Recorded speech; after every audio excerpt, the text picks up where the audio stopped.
This is the Refined Football Podcast show. Of course, in this space, we analyze and we dissect football. Of course, as you all know, my name is Affordle David Choose, and I'm never alone to discuss football. With me in the studio today is the MBAPE of Lagos. Long time, my brother. Thank you very Welcome to the much. studio, bro. Welcome, welcome, welcome. Thank you So very today much we're for going to having me. be talking about, the season is about to come to its crescendo. It's about to end, and at the end of the season is where we analyze some teams' performances throughout the season. But today is about personal, it's about individual play. We're going to be talking about flop of the season in various leagues all across the top five leagues of Europe. Maybe our focus will be on EPL and La Liga for now. And we're going to be talking about one of the most underrated players that are That's doing the well. underrated Yes, people players. that are not really seen, or you don't really see their work. They don't get talked about Before the enough. season, you don't see them Yes, doing something great. but when they are not in the team, their presence is felt. We are going to start with the flop of the season, and I have some names we're going to talk about. We're going to start with Chelsea first. Of course, their Okay. striker, Nicholas Jackson, the man that was in the beginning of the season not really turning up to the party. Then when Mikel started calling out his name, all of a sudden he started banging goals. And at some point he told Mikel, shh. And Mikel said, if you keep banging those goals, I will definitely obey you. But the moment you stop, expect me to come out firing, calling out your name. And after a few games, started misfiring. His conversion rate dropped. Started no, that's not what Chelsea need. Chelsea need a striker that's going to give them at least 20-25 goals a season. And Nicholas Jackson is not that player. Good work rate, good stamina level. His ball usage is okay, but his conversion rate is very poor. He's a player that can get into position and not finish. So he's one player we are going to be placing on the flop list. But let's hear from you. I think when you are talking about flop players, once you call Chelsea, everybody's attention goes to Nicholas Jackson Yeah. because it's not new. They all know what they expected from him before the season. There was this hype about Nicholas Jackson, and when the season started, he was nowhere to be found. Looking at his physique, his height, the way he runs across the goal lines, Yeah. the way he plays, is one striker that hustles in the game. You understand? But at the end of the day, his conversion rate in front of the goal is nothing to write home about.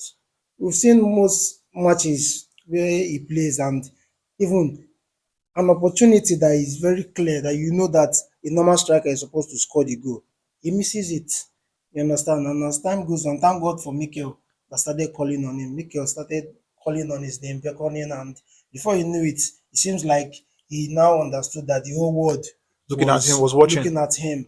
Then he came back to himself, and I believe he went back, to training, worked harder, and he started scoring goals. Kudos to him. He really did well. He did well. But still in the flop of the list. See, Still definitely. I'll rate him as number one flop of the season. okay.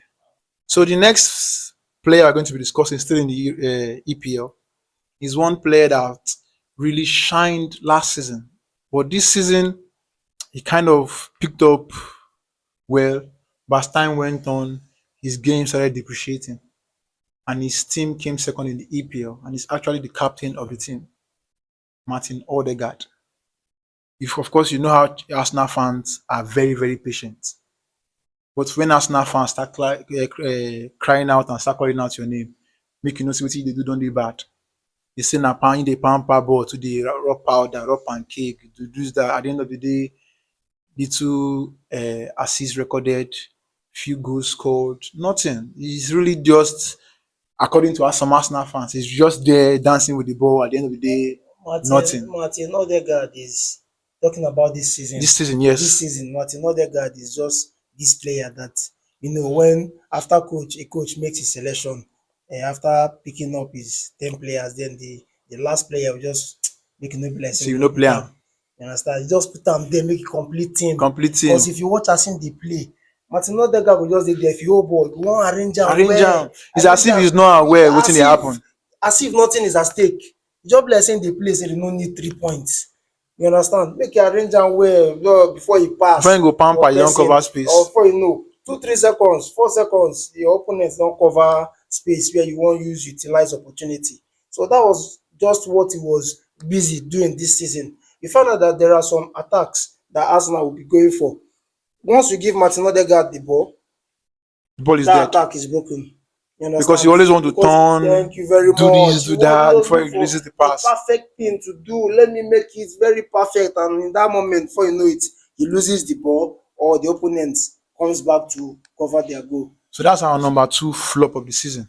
So now we're going to shift our attention now to La Liga. I have two names on the list. These are young prospects, I but this think season, I can guess the number one person you okay, want to talk about, and I know he's a Real Madrid yeah, player. Real Madrid player. Okay, Because this season, generally, yeah, Real Madrid didn't do well. Didn't do well. But in that same team, some players still were able to shine. and they excelled. Yes. They did well. But for these two players I'm going to mention, this season they were just nowhere to be found.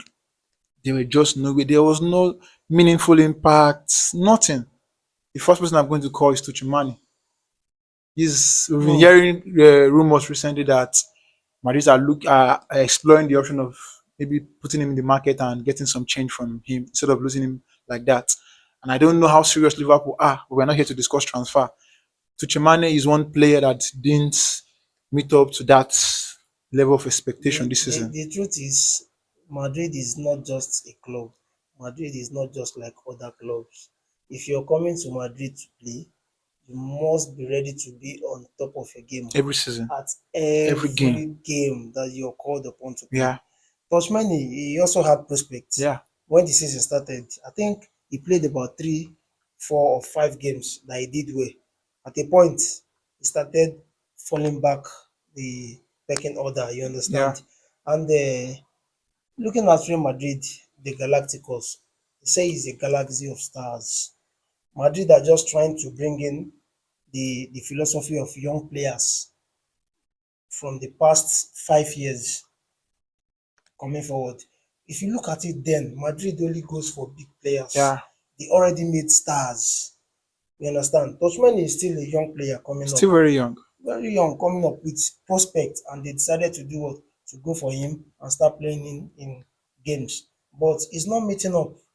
It's not meeting up, and it's not surprising that he's a flop in that team in the season. So it's not surprising to me.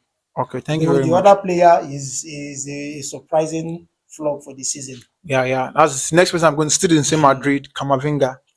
I thought as This much. is one player that I respect. I love his energy, his strength he brings into Oh the my god. game, his stability. Whenever he's not on the pitch and he's on the bench, and Madrid are doing well, you know that when he comes in, it is a plus for them again. Even when they are not doing well and he comes in, it's always a plus. Anyhow, the game goes. But this season, Kamavinga to Chemani, no, no, no, no. Kamavinga is one player that a very, very good prospect, Very, a very. very good midfielder. That is why I'm listing them. At a point, Kamavinga, we were seeing him as Pogba, the new Pogba. Yeah. If you watch his style of play, the way he does, Even to Chemani, too, he has he's that touch of Pogba. He loves long range Kamavinga passes. has it more. Okay. That aura of Pogba, the flair, the way Pogba plays, his tackles, the way he gives his long balls and other things.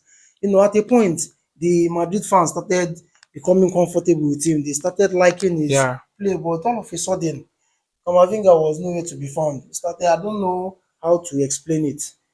Even to the extent that there was this match that he came in, and before you knew it, he was given a red card That unnecessary red because card of against it was Arsenal. an unnecessary red Yeah. card. So Kamavinga is one player that really disappointed Madrid fans. So I think I'll rate him as the number 3 flop of the season, Okay. So even to, more than Toshmeni. okay. So to our final list, this is one man that yeah, when he was coming to the club, a lot of fans were like, "Oh God, this is a player of our own standard, based on our club level and what he was able to do at his parent club." But coming into the new club he went to, he just didn't click. They say every time he holds the ball, his teammates are already expecting him to lose the ball, so they begin to fall back for counter. His name is Rasmus Hojlund. I was long.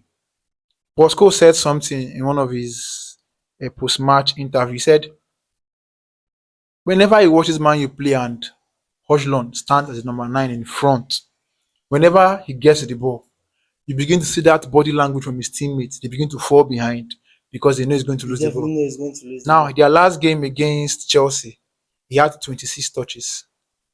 He lost the ball 13 times. So half the number of times he had the ball, he lost the possession. Imagine having 26 touches.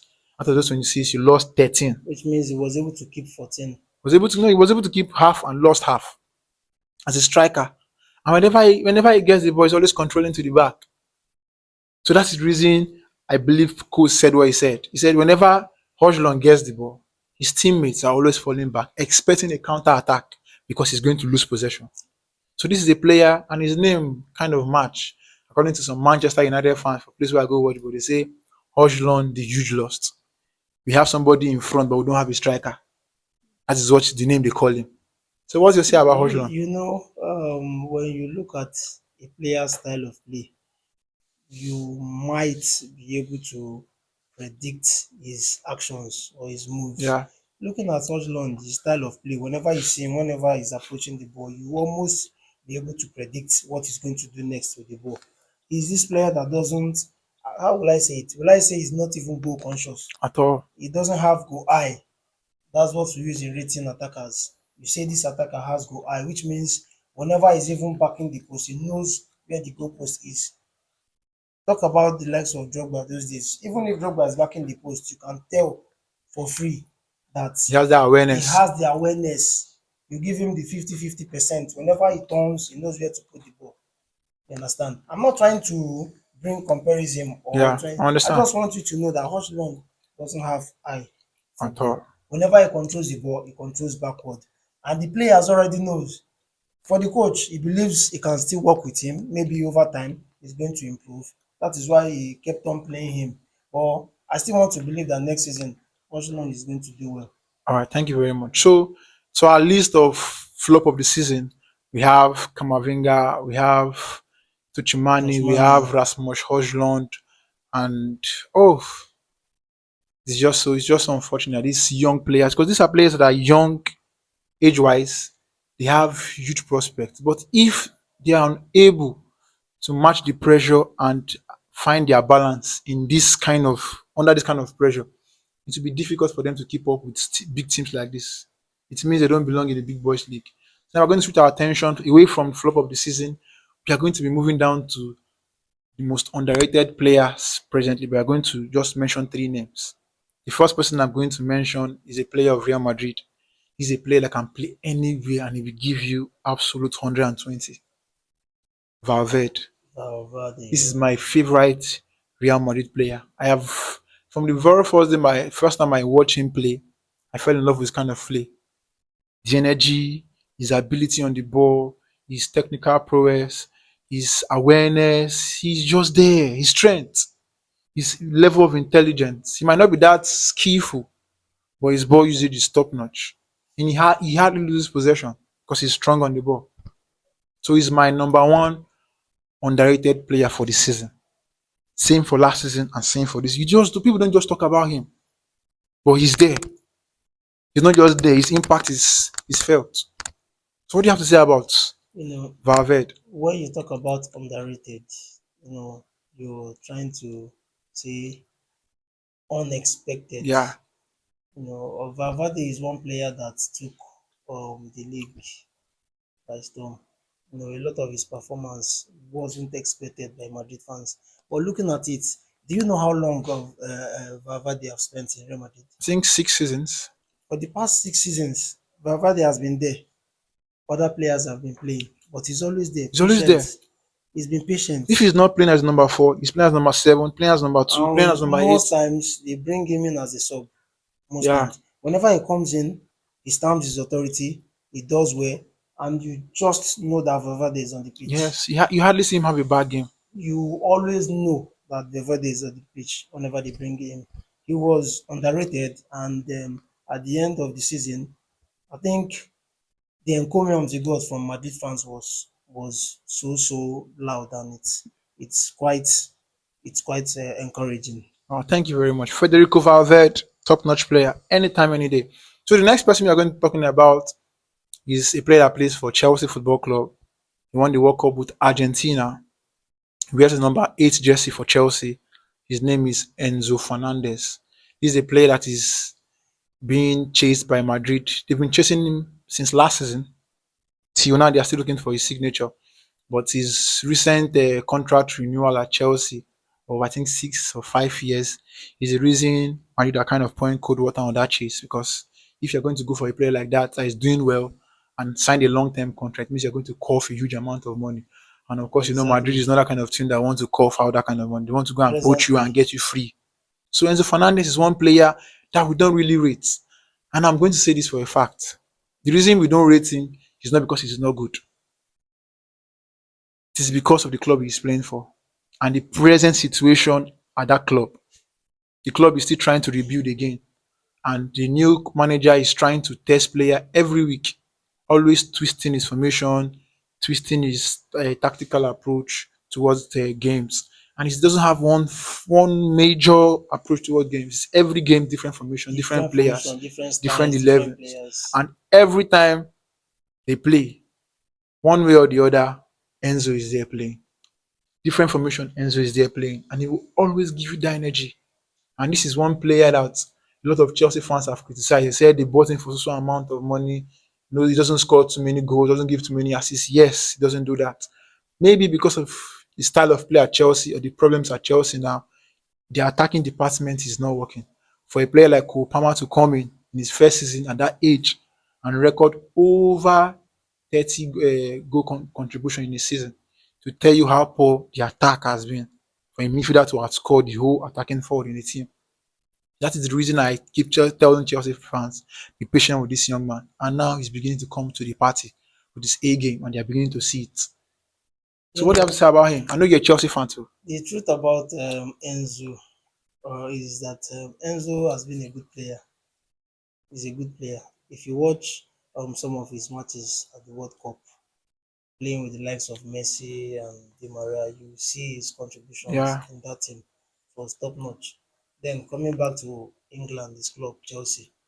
Chelsea is a club that has been written off for the past 2 seasons or thereabout, and you cannot have such a player in Chelsea and you want to look at him or expect so much from him. You understand? In as much as he has been doing well, if you had Enzo in a club like Man City, understand, or Liverpool, yeah. you would rate You him feel better. his impact, You yeah. feel his impact, you rate him better. But for the fact that he's in Chelsea, people, a lot of people just they were like, "What's this guy doing here?" You They understand? kind Not of that wrote he's him not off playing; they immediately. wrote him off. But towards the ending of the season, we started seeing good top-notch performance from Enzo. Started playing good football that caught the eye of many. Even some Arsenal fans, Liverpool fans, they started talking about Enzo. That this guy is really doing well for this team. And I tell you, come next season, Chelsea is going to come back better, and you see more of Enzo. All right, thank you very much. So the last person we're going to be talking about today, before we call it a day on today's program, is Enzo Fernandez, countryman, McAllister. He's a player that was bought. I keep telling people the amount we Liverpool pay for this young man for present day midfielder, price tag and rating was a cheap buy. That's why Liverpool didn't even bargain too much. Brighton made their offer known. Liverpool matched it instantly, low key, and they got him. Now look at this input in 2 years, top notch, top notch. That's why I say, if just like you said, if you watch Enzo play for Liverpool, to be a different ball game. Look how McAllister is doing the same energy from Brighton.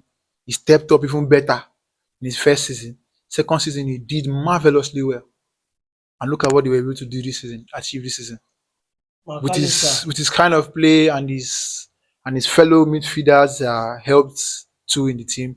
Liverpool topped the league for 206 days, meaning they wow, dominated the league for over 6 months. over 6 months. So he's my number three man for the underrated players for the season. McAllister coming from Brighton.